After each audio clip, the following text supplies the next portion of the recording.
Good evening everyone. आज हम dreams के बारे में कुछ बात करेंगे। हम सब सपने देखना पसंद करते हैं। कुछ ख्वाब हमारे बड़े बड़े होते हैं, कुछ छोटे होते हैं, कुछ जल्दी पूरे हो जाते हैं, कुछ के लिए हमें कुछ मुद्दत लग जाती है और फिर कहीं जाके वो हमारे सामने आते हैं उनके नताइज।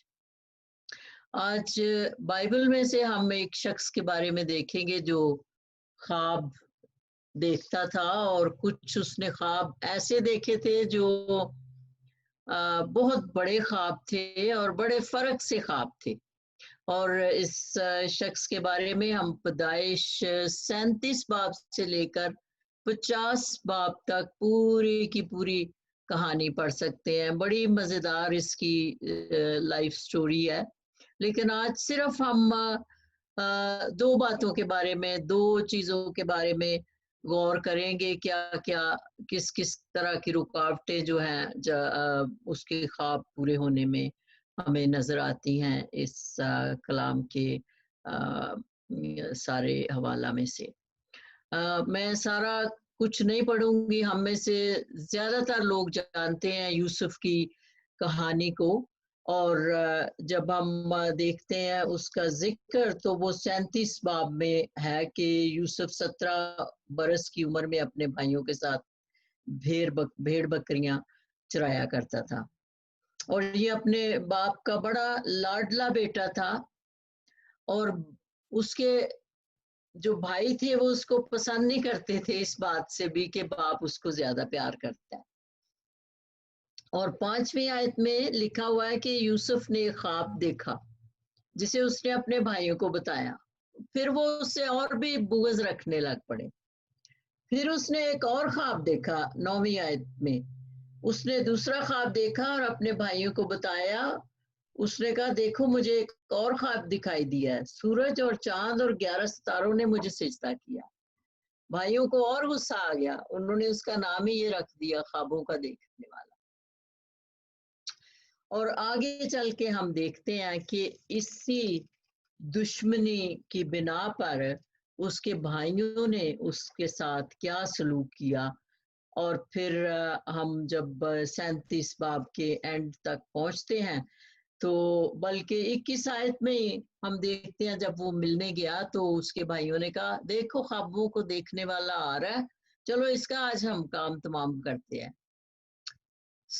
बड़े अफसोस के साथ मैं कहूंगी कि यहाँ हमें गैरों से नहीं बल्कि अपनों से बेवफाई नजर आती है। उसके अपनों ने उसको पहले तो मार डालने का प्लान बनाया, फिर उसके भाई ने एक ने कहा, नहीं नहीं मारो ना, इसको गड्ढे में फेंक। उन्होंने उसको गड्ढे में फेंक दिया, और फिर उन्होंने कहा नहीं नहीं चलो कुछ पैसे भी बना लेते हैं। वो कोई काफिला आ रहा था, उन्होंने उसको बेच दिया, और इस तरह से वो बिक बका के वो मिस्र में पहुंच गया। और फिर हम देखते हैं 39 बाब की 2 आयत में वो अब मिस्र में पहुंच जाता है, और फिर वहां जब उसकी फिर से सेल होती है तो उसको वो यूसुफ को मिस्र में लाए, और पोतीफार मिस्री ने उनके एक हाकम और जिलोदारों का सरदार था, उसको इस्माइल हाथ से जो वहां ले गए थे खरीद लिया।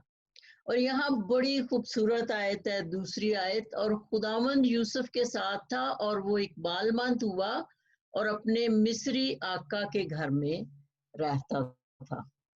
भाइयों ने तो उसको बेच दिया, उससे निजात पाली, और अपने सारे वो जो बुत था, नफरत थी, उसको उन्होंने ठंडा कर लिया। लेकिन यहाँ हम देखते हैं कि उसकी जिंदगी का एक होता है, वो इस गैर मुल्क में आके बिक के, और फिर उसको खुदावंद उसके साथ था और वो इस घर में आकर इज्जत की रोटी खाने लगता है। अब यहाँ हम सोचते हैं कि शायद उसकी मुश्किलात खत्म हो गई हैं, वो सेट हो गया, लेकिन नहीं, यहाँ फिर से उसकी जो जिंदगी है उसका वो एक कहानी ट्विस्ट بڑھتی ہے اور ہم دیکھتے ہیں کہ یہاں ایک عورت اس کے ساتھ ایسا اچھا کھیل کھیلتی ہے، ایسا گھنونا کھیل کھیلتی ہے کہ اس بیچارے کی اچھی خاصی زندگی کو خراب کر دیتی ہے۔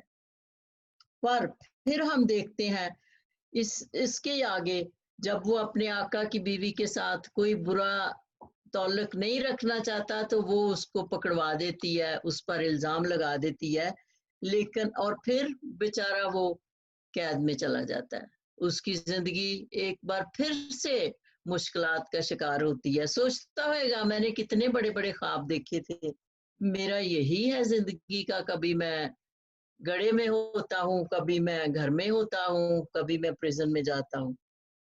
اور پھر ہم 21 آیت میں دیکھتے ہیں لیکن خداوند یوسف کے ساتھ تھا، اس نے اس پر رحم کیا اور قید خانہ کے دروغہ کی نظر میں اسے مقبول بنایا۔ یہ ساتھ ساتھ بڑی تسلی کی بات ہے ہمارے لیے کہ مشکلات اس پہ آ رہی تھی لیکن خداوند اس کے ساتھ تھا، اس لیے وہ جہاں جہاں جا رہا تھا اس پر رحم کی نگاہ لوگ رکھتے تھے۔ اب کہانی آگے بڑھتی ہے، وہ قید خانہ میں ہے اور وہاں پہ کچھ لوگ خواب دیکھتے ہیں اور یہ ان خوابوں کی تعبیر کرتا ہے۔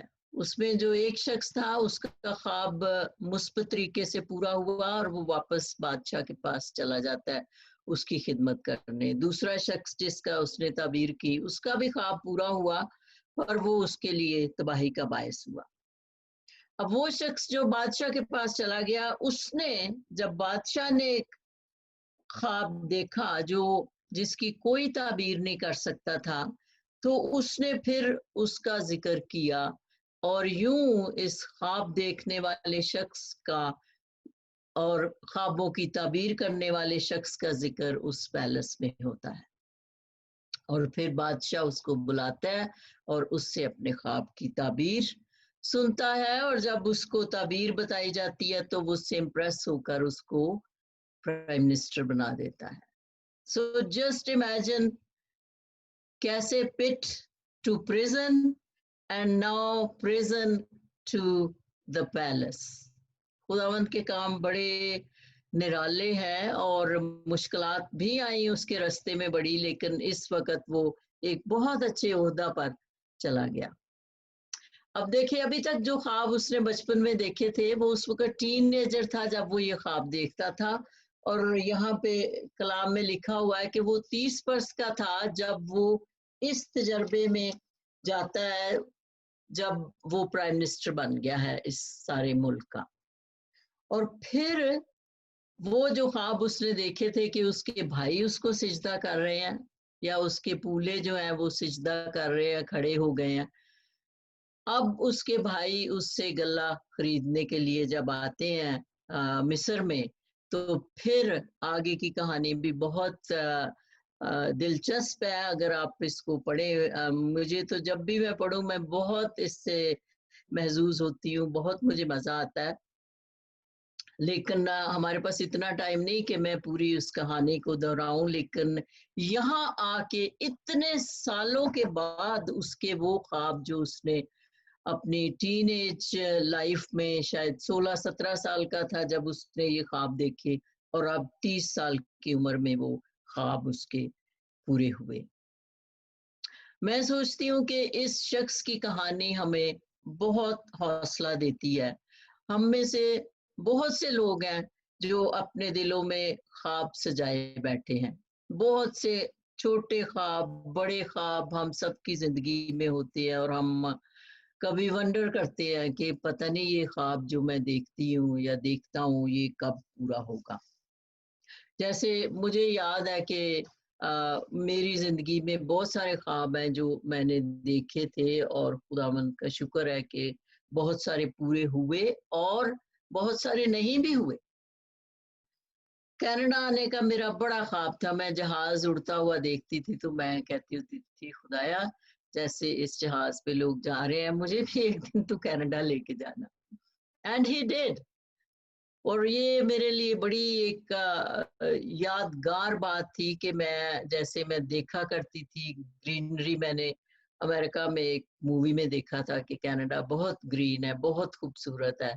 तो मैं ऐसे ही अब जब भी मैं देखती हूँ ये सारे नज़ारे, तो मैं याद करती हूँ कि खुदावंद यही नज़ारे मैं तुझसे माँगा करती थी और तूने मुझे दिए। कुछ साल लगे पर खुदावंद ने ज़रूर मुहैया किया। फिर दूसरा ख्वाब मुझे याद है, बहुत विविड, बहुत नुमायाँ, कि जब हम शुरू में आए थे तो सिर्फ जॉनसन के पास काम था, मैं तो काम नहीं करती थी, और मुझे कोरल स्प्रिंग बहुत पसंद था और मैं बहुत दुआ करती खुदावंद मैं भी कभी कोरल स्प्रिंग में घर ले सकूं। तो ये मुझे अक्सर कहते थे इतने बड़े बड़े ख्वाब ना देखा कर। मैं कहती कोई बात नहीं, मैं दुआ कर रही हूँ, खुदावंद किसी ना किसी वक्त पूरा करेगा ये ख्वाब। और आप सब जानते हैं कि खुदावंद ने ये ख्वाब मेरा पूरा किया और मुझे ये इतना पसंद है इलाका कि मैं पिछले 20 सालों से यहाँ ही हूँ, हम मूव ही नहीं हुए। तो खुदावंद का शुक्र है, खुदावंद सुनता है दुआ और देता है जवाब। जितनी भी हमारी ख्वाहिशात, और कई दफा तो कुछ एक्स्ट्रा ऑर्डिनरी ख्वाहिशात होती हैं, खुदावंद अपने वक्त पर उनको पूरा करता है।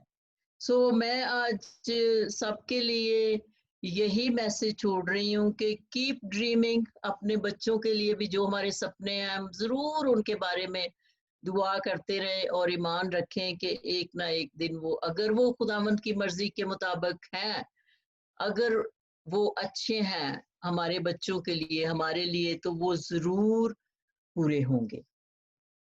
एक वक्त आएगा कि हम उनके बारे में शेयर कर सकेंगे कि हाँ मैंने ये ड्रीम देखा था और खुदावन ने मेरा ये ड्रीम पूरा किया। मैंने कहीं कुछ साल पहले पढ़ा था कि life without dreams is a bird without the wings.